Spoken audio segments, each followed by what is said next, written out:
اللہ کا ایک پختہ وعدہ ہے تمہارے ساتھ کہ اگر تم مومن ہوئے تو تم ہی سربلند رہو گے۔ معلوم ہوا کہ ہم مومن نہیں ہیں۔ یہ دو ایمان سامنے رکھیے، ایک ایمان قانونی ہے جس کا سارا تعلق اقرار باللسان سے، وہ ایمان ہمیں حاصل ہے، لیکن اصل ایمان جو یقین کی شکل اختیار کر کے دل میں جاگزی ہو جائے، جس کے لیے کہ صحابہ کرام کو سند دی گئی کہ وَلَٰكِنَّ اللَّهَ حَبَّبَ إِلَيْكُمُ الْإِيمَانَ وَزَيَّنَهُ فِي قُلُوبِكُمْ، اللہ نے تمہارے نزدیک تو ایمان کو بہت محبوب کر دیا اور اسے تمہارے دلوں میں کھبا دیا۔ یہ بدو یہ دعویٰ کر رہے کہ ہم ایمان لے آئے، نبی ان سے کہہ دیجئے تم ایمان نہیں لائے ہو، یوں کہو کہ ہم مسلمان ہو گئے، ہم نے اطاعت قبول کر لی اور ابھی تک ایمان تمہارے دلوں میں داخل نہیں ہوا۔ اور اگلی آیت میں فرمایا انما المؤمنون الذین آمنوا باللہ ورسولہ ثم لم یرتابوا وجاہدوا باموالہم وانفسہم فی سبیل اللہ۔ حقیقی مومن تو صرف وہ ہے جو ایمان لائے اللہ پر اور اس کے رسول پر، پھر شک میں نہیں پڑے، یقین کی کیفیت، اور انہوں نے جہاد کیا اللہ کی راہ میں اور کھپائے اس میں اپنے مال بھی اور اپنی جان۔ تو دوسری تشخیص یہ ہے کہ ہمارے پاس وہ یقین قلبی والا ایمان نہیں، ایک ریشیل کریڈ تو ہے، ایک نسلی عقیدہ ہے، ایک ڈوگما ہے، اعتقادات کا مجموعہ ہے، لیکن یقین، جیسے کہ علامہ اقبال نے کہا کہ یقین پیدا کرے نادا، یقین سے ہاتھ آتی ہے وہ درویشی کہ جس کے سامنے جھکتی ہے فخوری۔ اب دو امکانات ہیں، معاذ اللہ ثم معاذ اللہ ثم معاذ اللہ، یا قرآن غلط ہے، اللہ نے بات غلط فرمائی، انتم الاعلون ان کنتم مومنین، یا پھر ہم مومن نہیں ہیں۔ تیسرا کوئی امکان نہیں۔ تیسری تشخیص اور بھی ہے، ابھی میں نے آیت آپ کو سنائی، تم یہ کہہ سکتے ہو کہ ہم مسلمان ہیں، مومن نہیں کہہ سکتے اپنے آپ۔ مومن قرار پانے کے لیے تو دو پری کوالیفیکیشنز ہیں، یقین دل میں اور جہاد عمل۔ تاہم تم اپنے آپ کو مسلم کہہ سکتے ہو، البتہ اس لیول پر بھی قرآن مجید کا سورہ بقرہ میں جو فیصلہ کہ مسلم بھی صرف وہ ہوگا جو اللہ کی اطاعت کرے کلیتاً، جزواً نہیں۔ اگر آپ نے جزوی اطاعت کی ہے تو آپ مسلم بھی نہیں، اس کی بھی سزا ملے گی۔ فرمایا گیا افتؤمنون ببعض الکتاب وتکفرون ببعض، کیا تم ہماری کتاب اور شریعت کے ایک حصے کو مانتے اور ایک کو نہیں مانتے؟ کچھ احکام سر آنکھوں پر، کچھ احکام ہمارے پاؤں تلے رکھتے۔ فما جزاء من يفعل ذلك منكم الا خزي في الحیاۃ الدنیا۔ دیکھیے وہی لفظ خزي في الحیاۃ الدنیا آگے آئے جو سورہ یونس کی آیت میں لفظ آیا، عذاب خزي في الحیاۃ الدنیا، رسوائی کا عذاب، بے عزتی کا عذاب، دنیا میں ذلت کا عذاب۔ یہاں فرمایا گیا جو لوگ بھی ہمارے دین کے حصے بکھرے کر لیں گے، کچھ باتیں مانیں گے کچھ نہیں مانیں گے، کچھ احکام کی تعمیل ہوگی کچھ کو پاؤں تلے رونک دیں گے، فما جزاء من يفعل ذلك منكم، تم میں سے جو کوئی بھی یہ طریقہ اختیار کرے گا اس کی کوئی سزا نہیں ہے اس کے سوا الا خزي في الحیاۃ الدنیا، کہ دنیا کی زندگی میں ذلیل و خوار و رسوا کر دیے جائیں، ویوم القیامۃ یردون الی اشد العذاب، اور قیامت کے دن ان کو جھونک دیا جائے شدید ترین عذاب۔ وَمَا اللَّهُ بِغَافِلٍ عَمَّا تَعْمَلُونَ، اور اللہ غافل نہیں ہے اس سے کہ جو تم کر رہے ہیں۔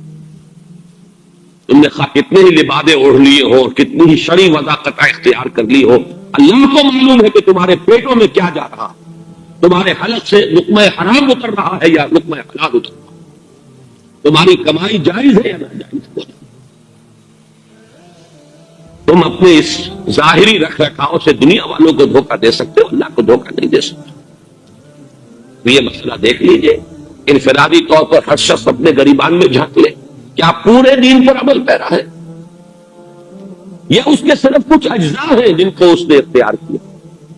اور عالمی سطح پر 40 یا 45 جو ملک ہیں ان پر نگاہ دوڑا لیجئے، کوئی ملک ہے جس نے کہ پورے کے پورے دین کو اپنے ہاں نافذ کیا؟ لے دے کر کچھ احکام شریعت کے سعودی عرب میں یا امارات میں آپ کو نظر آ جائیں گے، بعض جگہ وہ بھی. اور یہ کہا جا سکتا ہے کہ کم سے کم اہل تشیع نے ایک ہی ملک دنیا میں ہے ان کی اکثریت کا، اس میں انہوں نے اپنی فقہ کے مطابق ایک نظام قائم کر دیا. باقی پوری سنی دنیا جو ہے ملیشیا اور انڈونیشیا سے لے کر موریتانیہ تک، واقعہ یہ ہے کہ ہمیں تو اہل تشیع کے سامنے شرم سے سر اٹھانے کا بھی ہمارے لیے جو ہے وہ موقع نہیں رہا ہے کہ انہوں نے تو کر دکھایا. یاران تیز گام نے محمل کو جان لیا، ہم محو نہ لئے جرس کارواں رہے. اتنی کثیر تعداد اور اتنے ممالک، کسی ایک جگہ ایک انچ زمین ہم نہیں دکھا سکتے جہاں اللہ کا دین پورا کا پورا نہ. یہ تین اسباب. پہلی بات کہ امت نے بحیثیت مجموعی اپنے فرد منصبی کو فراموش کیا، اس سے روبرداری کی. دوسری بات وہ یقین والا ایمان باقی نہ رہا. تیسری بات اسلام بھی اگر ہے تو وہ جزوی ہے، اللہ کے احکام کی اطاعت ہے تو وہ بھی جزوی ہے. یہ تینوں چیزیں ہیں کہ جو قرآن مجید سے معلوم ہو رہی ہیں کہ جن سے ہماری صورتحال کا جو اصل سبب ہے وہ سامنے آتا ہے. اب میں نے عرض کیا تھا کہ دو طبقے امت مسلمہ میں بالخصوص زیادہ بڑے مجرم ہیں، اور اس وقت جو عذاب آ رہا ہے انہی دو پر آتا ہے. جو شدید عذاب ہے، اضافی عذاب ہے، جو آسمان سے آگ برسنے والی ہے، وہ انہی دو طبقات پر. پہلا طبقہ عالم عرب، یہ زیادہ بڑے مجرم ہیں. کیوں؟ اتنا سمجھ لیجیے، دو اور دو چار کی طرح کی بات. ان پر اللہ کا فضل بھی بہت بڑا. سورہ بنی اسرائیل میں حضور سے خطاب کر کے فرمایا گیا ان فضلہ کان علیک کبیرا. اے محمد صلی اللہ علیہ وسلم، آپ پر تو اللہ کا بہت بڑا فضل ہوا. لیکن آپ کو معلوم ہے کہ جن کے رتبے ہیں سوا ان کی سوا مشکل ہے. جہاں فضل زیادہ ہے وہاں ذمہ داری بھی زیادہ بڑی ہے. جو فضل ہوا محمد رسول اللہ صلی اللہ علیہ وسلم پر، اسی کا مظہر ہے کہ 23 برس جو ہے آغاز وحی سے لے کر حیات دنیاوی کے آخری سانس تک مسلسل محنت، مشقت. کون سی تکلیف ہے جو آپ نے نہیں جھیلی؟ کون سی مشقت ہے جو آپ پر نہیں آئی؟ عید و بند بھی کہیے، 3 سال کی شیب بنی ہاشم کی محصوری، پتھراؤ ہوا ہے سرزمین طائف میں، دندان مبارک شہید ہوئے ہیں، اور قریب ترین اعزاء اور اپنے بہترین ساتھیوں کے لاشیں جو ہیں وہ محمد رسول اللہ صلی اللہ علیہ وسلم کی نگاہوں کے سامنے آئے. حضرت حمزہ اور حضرت موسیٰ بن عمیر رضی اللہ تعالیٰ عنہما کے ساتھ مزید 68 اور افراد، جن میں سے ایک ایک کے لیے حضور نے کیسے جھولیاں پسار پسار کر اللہ سے دعائیں کی تھی. آج ان کے لاشیں آپ کی نگاہوں کے سامنے تھی. یہ ساری سختیاں جھیلی کیوں؟ ان فضلہ کان علیک کبیرا. جن کے رتبے ہیں سوا ان کی سوا مشکل ہے. حضور کے بعد سب سے بڑا فضل جو ہوا ہے دنیا میں وہ اہل عرب. حضور انہی میں سے تھے صلی اللہ علیہ وسلم. والذی بعث فی الأمیین رسولا منہم. اتنا بڑا رتبہ ہے، یہ رتبہ بلند ملا جس کو مل گیا. ان کی زبان میں اللہ نے اپنا آخری کلام نازل فرمایا، ان کی مادری زبان. ہمیں تو قرآن مجید سمجھنے کے لیے صرف و نحو اور نہ معلوم کیا کچھ پڑھنا پڑتا، کتنے پاپڑ بیلنے پڑتے ہیں. ان کی مادری زبان براہ راست ان کے قلب کے اوپر نازل ہوتا. لہذا جب انہوں نے روبردانی کی تو واقعہ یہ ہے کہ بقیہ مسلمانوں کے مقابلے میں زیادہ بڑی سزا کے وہی مستحق. یہی بات ہے جو سورہ محمد صلی اللہ علیہ وسلم کی آخری آیت میں فرما دی گئی تھی، ان تتولوا یستبدل قوما غیرکم. اگر تم پیٹھ دکھا دو گے اس مشن کو جو تمہارے حوالے کیا جا رہا ہے تو اللہ تمہیں ہٹائے گا، کسی اور قوم کو لے آئے گا. یہ سزا تو عربوں کو مل گئی تھی آج سے تقریباً 700 برس قبل. 13ویں صدی عیسوی میں تاتار کا طوفان آیا، تاتاری فتنہ. لاکھوں نہیں کروڑوں مسلمان قتل ہوئے. ان میں تو خیر عرب بھی تھے اور غیر عرب بھی تھے، لیکن بحیثیت قوم عربوں کو معزول کر دیا گیا عالم اسلام کی قیادت سے. چھین لی گئی ان سے سیادت و قیادت، اور اللہ تعالیٰ نے وہ سیادت و قیادت جو ہے ملت اسلام کی اور امت مسلمہ کی حوالے کر دی ترکوں کے. ان تتولوا یستبدل قوما غیرکم. اور عجیب ہے اللہ تعالیٰ کے معاملات، جس قوم سے پٹوایا اسی کے ہاتھ میں اسلام کا جھنڈا تھما دیا. آیا فتنہ تاتار کے افسانے سے آسمان مل گئے کعبے کو سلب کھانے سے. وہ 13ویں صدی عیسوی، اس کا وسط 1258 عیسوی میں یہی بغداد تھا جس پر آج ایٹمی جنگ کے سائے. یہی تھا وہ عربین نائٹس والا بغداد، الف لیلہ کا شہر، جہاں محل تھے اور قصور اور نہ معلوم کیا کچھ عیش و آرام کا سامان تھا. لیکن وہی بغداد جس طرح تباہ ہوا ہے، جس طرح لاکھوں انسان قتل ہوئے، جس طرح کہ بنی عباس کا آخری خلیفہ محل سے کھینچ کر سڑک پر لایا گیا ہے اور گھوڑوں کو سوموں کے تلے اس کو کچل دیا گیا. وہ دن اور آج کا دن پھر ملت اسلام اور امت مسلمہ کی قیادت و سیادت عربوں کے ہاتھ میں نہیں آئی. لیکن ہوش پھر بھی نہیں آیا. یہ میں بعد میں عرض کروں گا اس صدی میں کیا کیا. آج میں یہ سمجھتا ہوں کہ وہ عالم عرب شدید ترین عذاب کی گرفت میں، وہ میں تفصیل بعد میں عرض کروں گا. یہ میں نے صرف اس اعتبار سے ابھی آپ کے سامنے رکھا کہ خصوصی گرفت جو ہونے والی ہے یہ ہر شخص سوچ رہا ہے. آج بھی ایک اخبار میں ڈان میں غالباً میں نے مضمون پڑھا بریگیڈیئر جی صدیقی صاحب کا، یہ کسی بھی وقت عام لوگوں کی توقع سے بہت پہلے ہو سکتا ہے کہ بس ٹریگر جو ہے دبانے کی دیر ہے. پھر کیا ہوگا اگر وہ جو پاگل آدمی ہے عراق کا صدام حسین نامی وہ آغاز کر دے. اس لیے کہ وہ تو یوں سمجھیے کہ نرغے میں آ چکا، پوائنٹ آف نو ریٹرن کو پہنچ چکا. اس کے لیے ادھر بھی تباہی ہے ادھر بھی تباہی ہے. وہ تو ڈیسپریٹ ہے.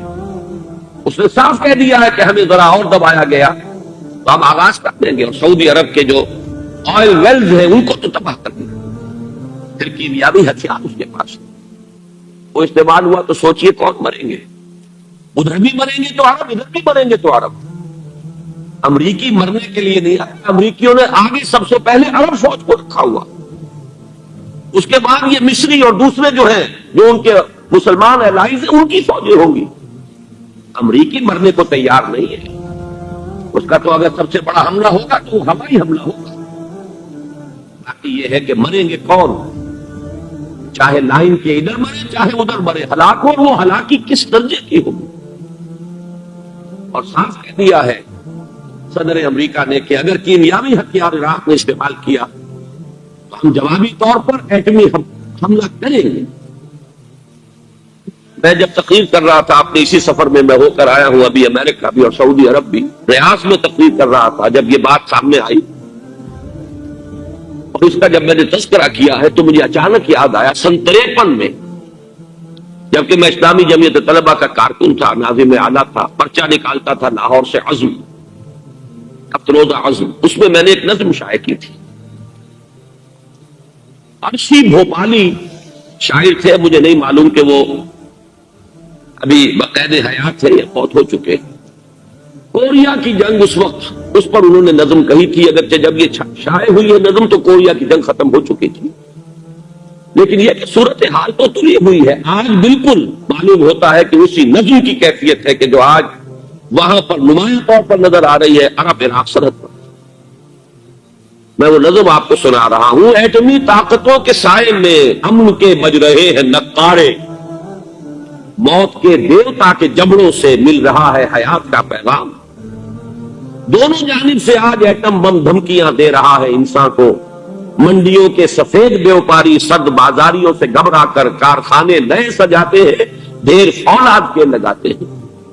یہ درندے خدا کی دھرتی کو، کوریا کی غریب بستی کو ناگاساکی بنا کے چھوڑیں گے، ہیروشیما بنا کے چھوڑیں گے. ناگاساکی اور ہیروشیما کی یاد اب پھر تازہ ہونے والی ہے. اور وہ کہاں ہوگی؟ عالم عرب، part of the Arab land, جس کو کہا جاتا ہے دی فرٹائل کریسنٹ. عراق، اردن، اس کے ساتھ شام کا علاقہ، یہ پورا کا پورا علاقہ تحس نحس ہو گیا. یہ خطرات ہیں شدید کہ جو آج اس علاقے میں ہے، وہ امت مرحوم امیین جن پر اتنا فضل ہوا اللہ کا کہ ان میں سے چنا اللہ نے محمد الرسول اللہ صلی اللہ علیہ وسلم کو، ان کی زبان میں اللہ نے اپنا کلام نازل فرمایا۔ جب انہوں نے روگردانی کی ہے، انہوں نے عیاشیوں کی کا طرز عمل اختیار کیا، انہوں نے بجائے اسلام کے دوسرے مستعار نظریات کو اختیار کیا۔ باس پارٹی ہے، کہیں ملوکیت ہے، کہیں بلینز آف ڈالرز کا ایک محل بنایا جا رہا ہے۔ ذرا غور کیجیے عالمی سطح پر اللہ تعالیٰ رب العالمین ہے، اس کے ہاں کے معیار، اس کے پیمانے کچھ اور ہیں۔ سعودی عرب سے کتنے فاصلے پر تھا یہ ایریٹریا اور یہ حبشہ، خوفناک وہاں پر ہوا۔ $1 بلین اس وقت سعودی عرب خرچ کر دیتا، پوری دنیا کے اندر اس کا ایک شعرا بھی ہوتا، خدمت بھی ہوتی نوع انسانی کی۔ ہماری $12 بلین لے کر جو ہے چلا گیا ہے امریکہ کا وزیر خارجہ، $12 بلین۔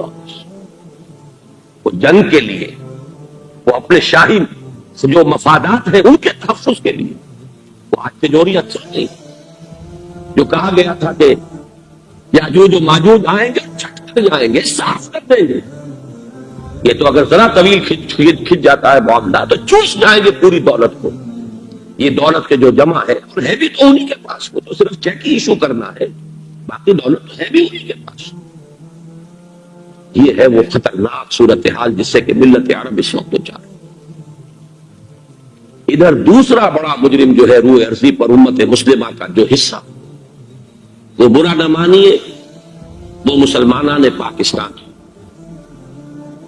اس لیے کہ واحد ملک ہے یہ جو اسلام پر قائم ہوا ہے کہ اسلام کو نافذ کیا جائے۔ پورے ارضی پر اس کی کوئی دوسری مثال نہیں۔ جتنے بڑے پیمانے پر پورا بر عظیم پاک و ہند، راس کماری سے لے کر اور درا خیبر تک پاکستان کا مطلب کیا، لا الہ الا اللہ کے نعروں سے گونجا۔ پھر وہ اسی فضا میں نعرے گونجے تھے، اسی میں وہ صدائیں بلند ہوئی تھی۔ لیکن یہ کہ آج 45ویں برس کا نصف گزر چکا ہے، 44 برس پورے ہو چکے گزشتہ رمضان کے 27ویں شب کو پاکستان کی عمر کے قمری حساب سے۔ یہ شمسی حساب سے 43 برس ابھی پورے ہوئے ہیں 14 اگست کو، لیکن قمری حساب سے 44 برس پورے ہو گئے تھے 27 رمضان المبارک، اور اب تقریباً 6 ماہ ہونے کو آ رہے ہیں۔ کہاں ہے وہ اسلام؟ کتنے فاصلے پر ہم اسلام سے؟ کہاں ہے وہ اسلامی حریت و اخوت و مساوات؟ یہاں تو اس کے بالکل برعکس نہیں ہے۔ تو دوسرا سب سے بڑا مجرم طبقہ امت مسلمہ کا مسلمانوں نے پاکستان۔ یہی وجہ ہے کہ آج سے 19 برس قبل اس قدر زبردست شکست، اتنی بڑی شکست کا کلنک کا ٹیکا، ملک 2 نسل، اور آج وہ صورتحال نظر آ رہی ہے، اچھی طرح جان لیجیے۔ چنت ہے، ہمیں پتہ نہیں ہو کیا رہا، پوری دنیا کہہ رہی ہے۔